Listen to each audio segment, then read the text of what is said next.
पुणी विवाद में चौद्वार जेल आउ जेल अधीक्षक नारे चौद्वार थाना अभियोग करिसेंती जड़े महिला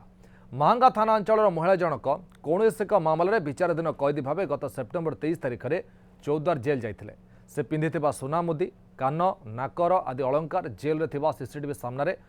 जेल कर्मचारी नहीं मात्र से 3 मास जेल रही डिसेम्बर 23 रे जेल जमीन रे बाहरी थे जेल कर्तृपक्ष रखि अलंकार फेरइले ना कहले पर आसी नेब से बारंबार जेल को आसी निज गहना न पाई फेरी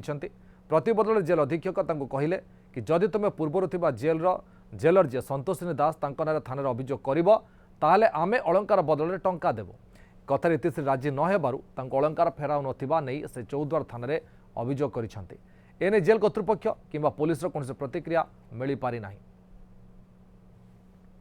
दिन से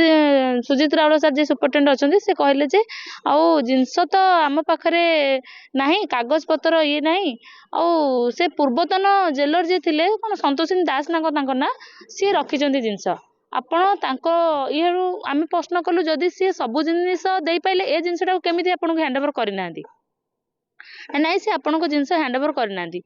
ना आउ आम पचारू ताले आम क्या धरबू ना आपण तांकु धरतु पूर्वतन जेलर को जेतु मुझे जिनसटा देनी मुझे केमी देवी जेल अधीक्षक हेले जेल सब किछि किंतु सी एना टोटाली ये कर पूर्वतन जेलर को ये करने मुझे जिनस देनी मुझे तुम ना गोटे एतला रुजु कर आम तुमको टंका कि आजिका डेट रे रागरे से मो जिनस रखी ना मोर कौन जिनस मत फेरेले ना से कौन स्टेप नौ।